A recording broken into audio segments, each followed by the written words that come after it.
donc je vous retrouve aujourd'hui pour une nouvelle vidéo durant laquelle je vais répondre à des questions que je trouvais sympa d'aborder, dans le sens où il y a quand même beaucoup de tags en ce moment qui apparaissent avec une liste de questions bien précises et que j'ai décidé de faire mes propres questions pour la simple bonne raison que j'ai préparé des questions qui me donnent l'occasion de montrer pas mal de mes plantes. Et moi, mon plaisir, c'est de montrer mes plantes et je pense que pour vous, le plaisir, c'est de les voir.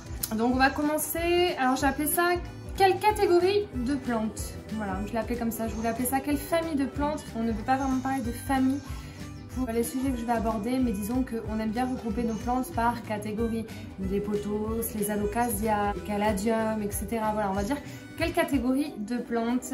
Et donc j'ai préparé cette question. Voilà. Ça risque d'être un petit peu long, donc prenez-vous un petit café et puis posez-vous tranquillou.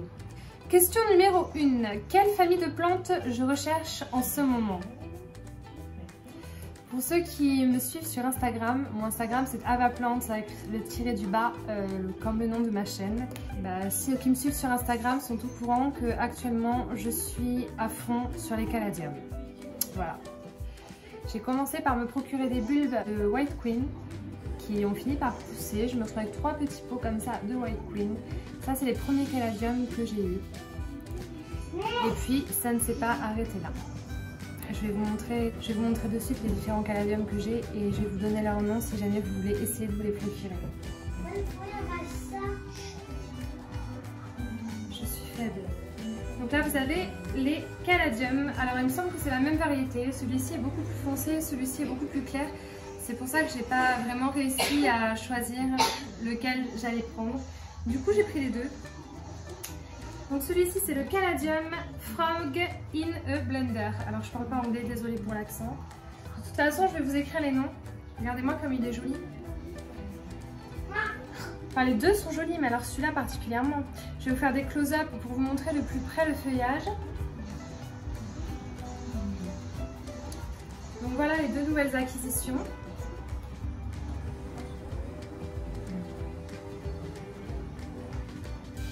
Nous avons donc celui-ci que je vous ai déjà présenté dans une autre de mes vidéos, c'est le Frida Ample.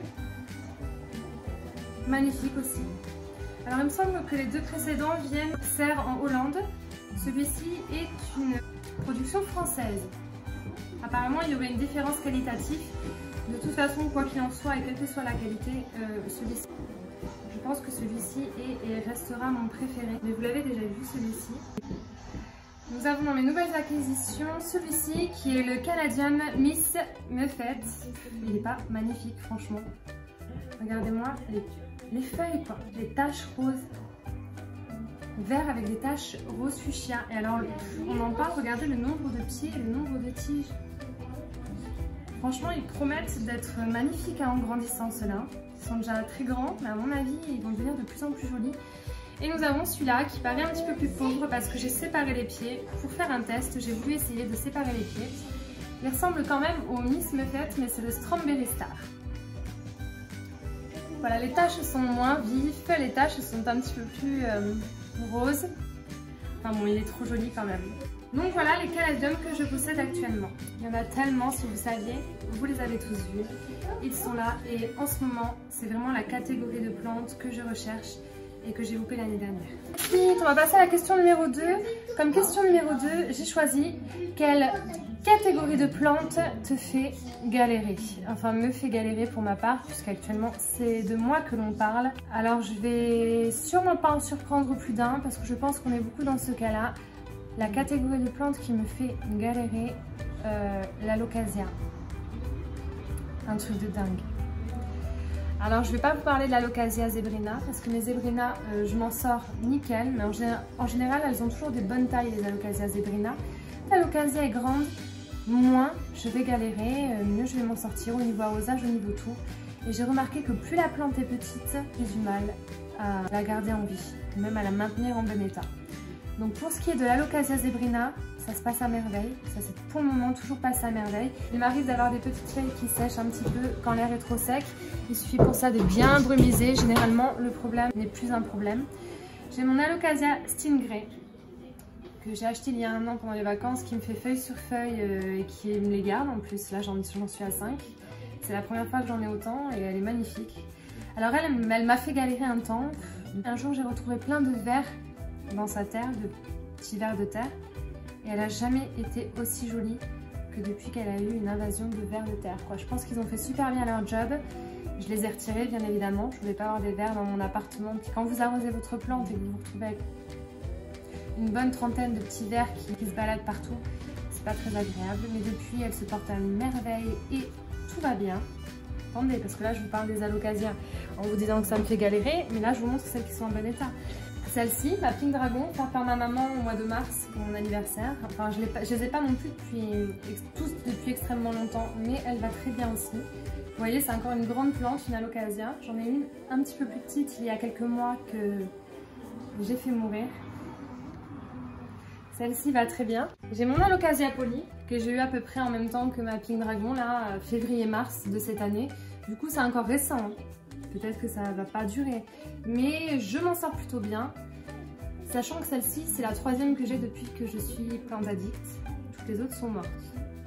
J'ai commencé à peu près comprendre la plante. Pour le moment, ça se passe bien. J'en ai tué plus d'une des comme celle-ci. Et je vais vous montrer aussi mon alocasia Macrorhizos variegata. Alors ça, elle va très bien aussi. Encore heureux pour le prix. Je ne sais pas si vous vous souvenez de cette plante-là. Je l'ai bien montré, j'insiste bien dans mes plans de tour. Voilà la dernière feuille qu'elle m'avait faite. On dirait un marquage militaire, quoi. Un camouflage militaire.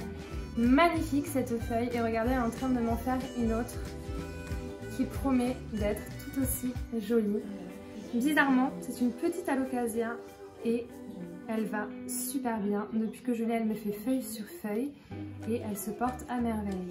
Je vous dis, c'est un miracle parce que moi, les petites alocasias, généralement, je les tue. Est-ce que c'est parce que je l'ai payé particulièrement cher par rapport à d'autres plantes que j'ai fait plus attention? Mais écoutez, pas du tout. Je m'en occupe comme les autres, mais je l'aime, elle doit le ressentir. Maintenant, on va passer à ce qui me fait galérer avec les alocasias. Voilà. Je l'ai commandé sur Online Baby Plant pendant le confinement, donc je l'ai depuis environ moins d'un mois, vous l'avez vu dans ma vidéo All Online Baby Plant. Quand je l'ai reçu, le terreau était extrêmement humide et pourtant je l'ai rempotée dans un terreau beaucoup moins mouillé et elle est morte. Elle a pourri, toutes les racines ont pourri, les tiges ont pourri, tout est tombé, je l'ai noyé, enfin voilà, c'est tout pourri. Oh, regardez-moi ça, c'est dégoûtant. Je l'ai tué.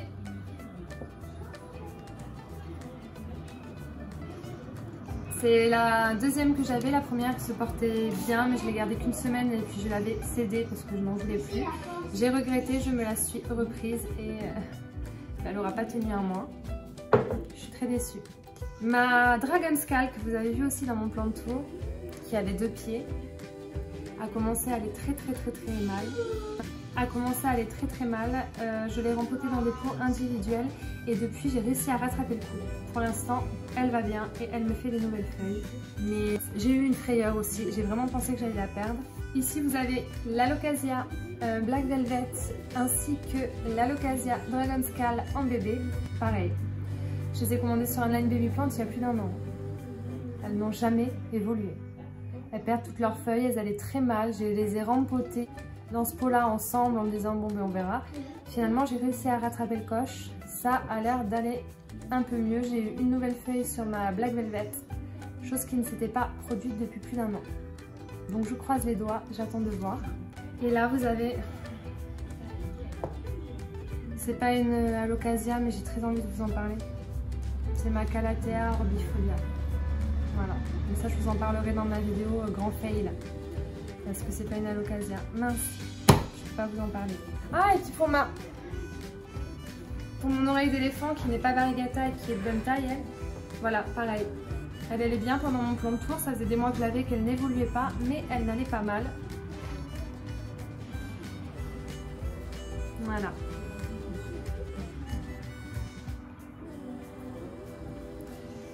Donc elle n'évolue pas, sauf que les feuilles sont en train de mourir.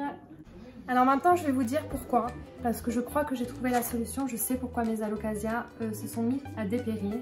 Toutes celles qui se sont mises à dépérir ont été celles que j'ai mis dans des pots en terre cuite. J'ai toujours mis mes alocasias dans des pots en plastique. Du jour où j'en ai placé quelques-unes dans des pots en terre cuite, je les ai toutes perdues, toutes. Alors tout le monde dit que les pots en terre cuite sont mieux pour les alocasias. Moi je vais être honnête avec vous, les alocasias aiment l'eau. Moi je vous conseille des pots en plastique pour vos alocasias. Ou alors vous avez appris à les entretenir et à vous en occuper directement dans des pots en terre, à gérer les arrosages dans des pots en terre cuite, tant mieux pour vous. Moi, je n'y arrive pas. J'ai mes habitudes depuis un moment et c'est des plantes qui, une fois passées en terre cuite, meurent, je les perds. Vous pouvez être sûr que je les perds. Voilà, donc c'est les plantes qui me font galérer de fou en ce moment et chaque jour de ma vie, pour l'instant. Je continuerai d'en acheter quand même, je vous le dis. Alors, quelle famille de plantes j'évite le plus? Tout ce qui est cactus et succulentes. Tout ce qui est cactus et succulentes, je les évite parce que j'ai pas la place. Visuellement, c'est pas forcément quelque chose qui me plaît, bien que il y a quelques mois, même quelques années de ça, j'ai été une grande fan de cactus. Avant de m'intéresser vraiment aux plantes d'intérieur, je m'intéressais beaucoup aux cactus. J'avais une cheminée remplie de cactus de toute taille, de toutes formes, etc. Et encore des cactus, hein, je vais vous dire. Les succulentes en forme d'artichaut et tout, là, je ne peux pas me les voir, je ne les aime pas du tout, je les évite le plus possible. Puisque de toute façon, les rafous, j'en ai possédé, et bien je les ai tués. Donc voilà. Alors ça, on va passer rapidement, j'ai pas grand chose à dire. Quelle famille de plantes je ne veux pas? Alors ça, c'est la 4e question. Il y a effectivement des familles de plantes, enfin des catégories de plantes que je ne veux pas spécialement. Des bégonias, je crois. Tout ce qui est bégonia rex, les bégonias là. Il y en a de toutes les couleurs, il y en a des avec des feuilles un peu enroulées. Et vous en avez beaucoup. Des très argentés, des rouges, des couleurs d'automne, des roses, des verts. Ils sont magnifiques. Franchement, ils sont magnifiques. Mais je n'en veux pas chez moi. Quelle catégorie, je dis famille à chaque fois, excusez-moi, on va plutôt dire catégorie, mais si je me trompe, vous avez compris. Quelle catégorie de plantes est la plus facile? La plus facile, je pense que j'ai pas à vous les montrer puisque vous connaissez. Oh non, j'ai le hoquet. Quelle famille de plantes est la plus facile? Je pense que je n'ai pas besoin de vous les sortir. Pour moi, c'est les pothos. Les pothos, quels qu'ils soient, pour moi c'est les plus faciles. J'ai le pothos néon, voilà. Le pothos exotica. Des petites boutures de pothos marble queen. Les feuilles peuvent être vraiment très blanches sur ce lys, c'est joli. Mon pothos silver classique. Il y a peut-être le Trubby Moonline qui me fait galérer parce que quand je l'ai commandé sur Plant Circle et que je l'ai reçu, il est arrivé imbibé d'eau, les racines complètement pourries, donc du coup c'est uniquement pour ça. Je pense pas que ce soit un pothos plus difficile que les autres, juste j'ai pas eu de chance dans ma commande. Contrairement aux alocasias, j'ai aucun problème à mettre un pothos dans un pot en terre cuite, aucun souci quoi. C'est vraiment pour les alocasias que j'évite les pots en terre cuite le plus possible. Donc pour moi le pothos c'est un peu comme la monstera et encore le pothos pour moi est la plante, la catégorie de plantes la plus facile à mes yeux. Quelle catégorie de plantes j'ai découvert et puis appris à aimer? Alors comme catégorie de plantes, Maranta leuconora, je ne sais pas exactement, mais voilà. J'ai découvert cette plante il n'y a pas longtemps, je l'ai achetée il y a quelques semaines avant le confinement, elle faisait à peu près la taille du pot et puis elle s'est mise à me faire des branches avec des feuilles, elle n'arrête pas de pousser, elle m'a fait de jolies petites fleurs pendant le confinement là, violettes, c'était magnifique. Voilà, j'ai découvert cette plante et je l'aime énormément, énormément. La façon qu'elle a de bouger ses feuilles, quand je vois qu'elle ne les bouge pas, c'est qu'elle va mal. Donc généralement je l'éloigne de la lumière et ça va mieux. Je me suis aperçue qu'elle aimait beaucoup l'humidité, elle aime bien être vaporisée. Mais j'ai l'impression qu'elle n'aime pas la lumière trop vive. Je l'approche pas trop du bord de ma fenêtre parce que quand il y a trop de lumière, j'ai l'impression qu'elle va mal. Et dans cette famille-là, je sais qu'il existe la version Lemon Lime, donc sans les liserés roses là. Un peu jaune, citron, vert un peu plus clair. c'est vrai que si je la trouve, je la prendrai sans hésitation parce que ça me plaît énormément comme plante. C'est une très belle découverte. En 7e question, j'ai mis 7e question, quelle catégorie de plantes aimerais-tu agrandir? Il y a énormément de catégories de plantes que j'aimerais agrandir. Peut-être pas les alocasias, parce qu'il me semble que les alocasias, toutes celles que je pouvais vouloir le plus, pour le moment je les possède. Mes caladiums, ils me prennent quand même pas mal de place. Pour l'instant, je n'ai pas forcément l'envie d'en racheter. Mais écoutez, j'ai pas du tout de catégorie précise. Tout ce que je sais, c'est que quand je craque sur une plante ou que je tombe sur une plante qui me plaît, généralement, j'ai pas réfléchi avant à sa catégorie. Je fais un petit peu au feeling. Mais c'est vrai que si je pouvais avoir plus de pothos ou plus de syngonium, parce que j'ai quelques syngoniums qui sont très basiques. Le vert, le rose, le blanc, le vert avec les veines roses. Mais c'est vrai que si je pouvais avoir des syngoniums confetti, vous savez, ils sont verts avec des taches roses par moment. Enfin, il y a quelques syngoniums qui me font pas mal envie. Surtout le syngonium variegata, avec des taches blanches là. Un peu comme mon alocasia que vous avez vu tout à l'heure, mais en syngonium. Ça me ferait pas mal envie. Et je suis pas mal attirée par les philodendrons. C'est vrai que j'aimerais beaucoup augmenter ma collection de philodendrons. Déjà, le philodendron White Princess. Celui-là, je le cherche et c'est vrai que j'aimerais beaucoup l'avoir. Et le Florida Ghost, je l'ai déjà, je l'avais commandé sur Plant Circle. Vous voyez, d'ailleurs, il m'a fait pas mal de feuilles.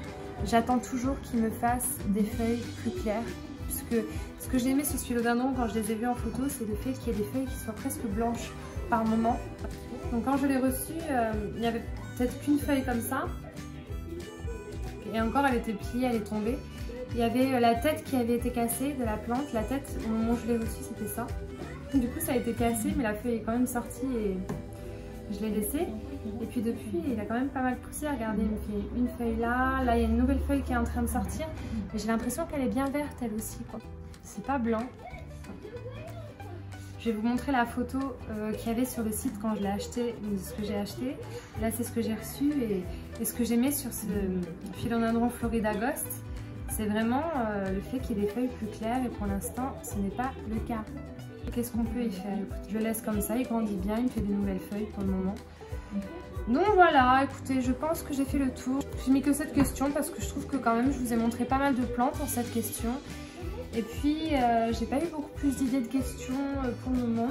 J'espère que ça vous a plu quand même. Je ne dis pas que je ne répondrai pas aux questions qui tournent sur YouTube. Il y a quand même pas mal de listes de questions que j'ai notées qui ont été faites par d'autres plantes addicts. Je dis pas que je les ferai pas, mais là j'avais bien envie de me faire mes propres questions. Et puis, de toute façon, je vais revenir pour une vidéo, comme je le dis à chaque fois, sur mes galères et sur les plantes que j'ai tuées. Parce qu'il y en a pas mal.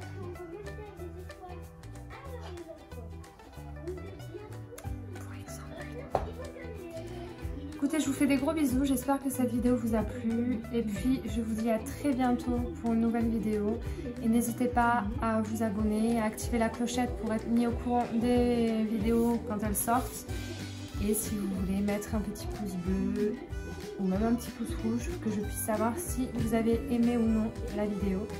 Et n'hésitez pas aussi à me donner des conseils, s'il y a des choses qui vous dérangent, s'il y a des choses qui vous plaisent, n'hésitez pas à me le dire.